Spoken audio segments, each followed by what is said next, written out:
ওরে মন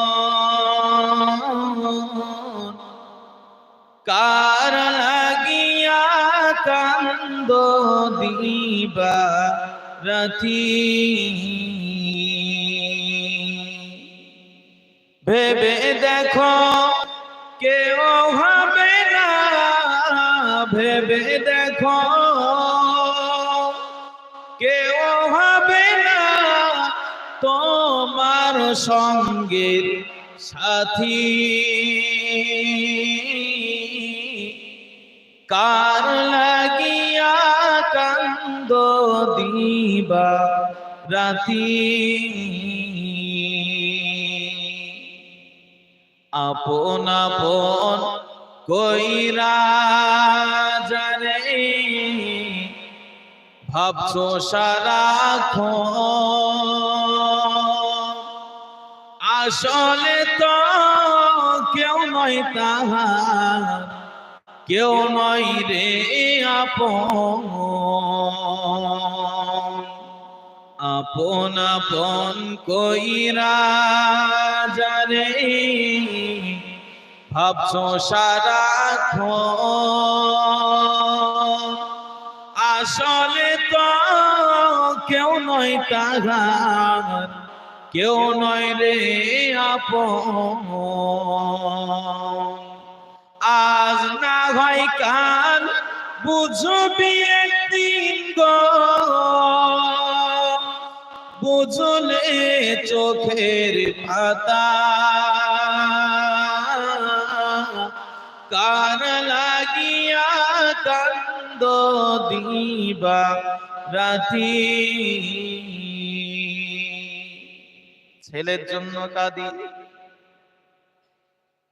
আপনি মারা যাবেন দেখেছি বর্ষার দিন বিরাট পরিমাণে বর্ষা কত কষ্ট করে ঘরটা তৈরি করেছিলেন নিজ চোখে দেখেছি পাথর লাগিয়েছে সারা জীবন সুন্দর করে একটু খেতে পারিনি ওই ঘরটা তৈরি করার জন্য অথচ বর্ষার দিন বাড়ির মানুষেরা বলে পাথর বসানো ঘর মোজাইক ঘর মানুষের কাদাগুলো ঘরের ভিতরে তুলবে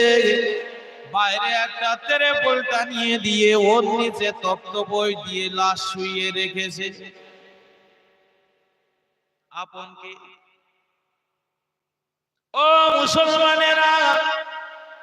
যে দুনিয়ার জন্য পাগল পারা হয়ে যাচ্ছি সচক্ষে তো দেখতে পাচ্ছি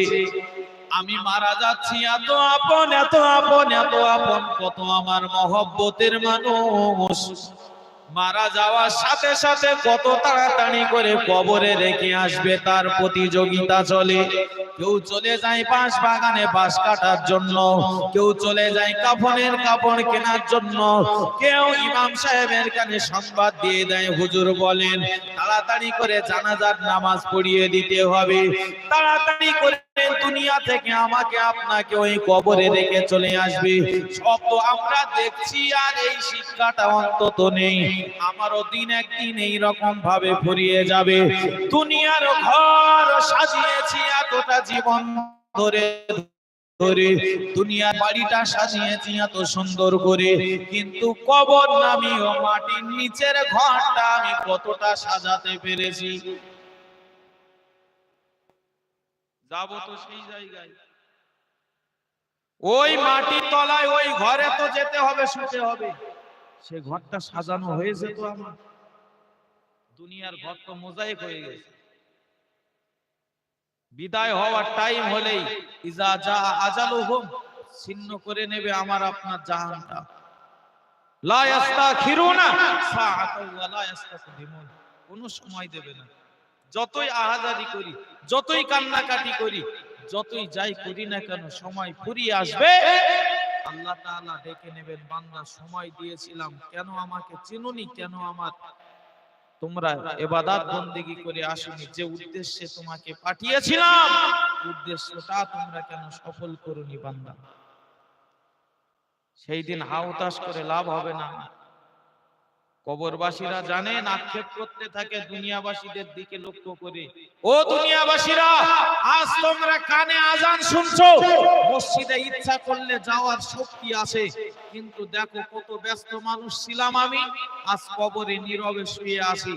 আমার বলো, আর নামাজ যতই আজান কানে আসুক, নামাজ পড়ার সুযোগ আর নেই। আমাদের মতো ভুল করে এসো না কবরে, অন্তত দুনিয়া থেকে কবরের কিছু পাঠিয়ে দিয়ে তবে এই কবরে এসো। যাওয়ার আগে জায়গাটা পরিষ্কার করে এসো। আল্লাহ আমাদের সকলকে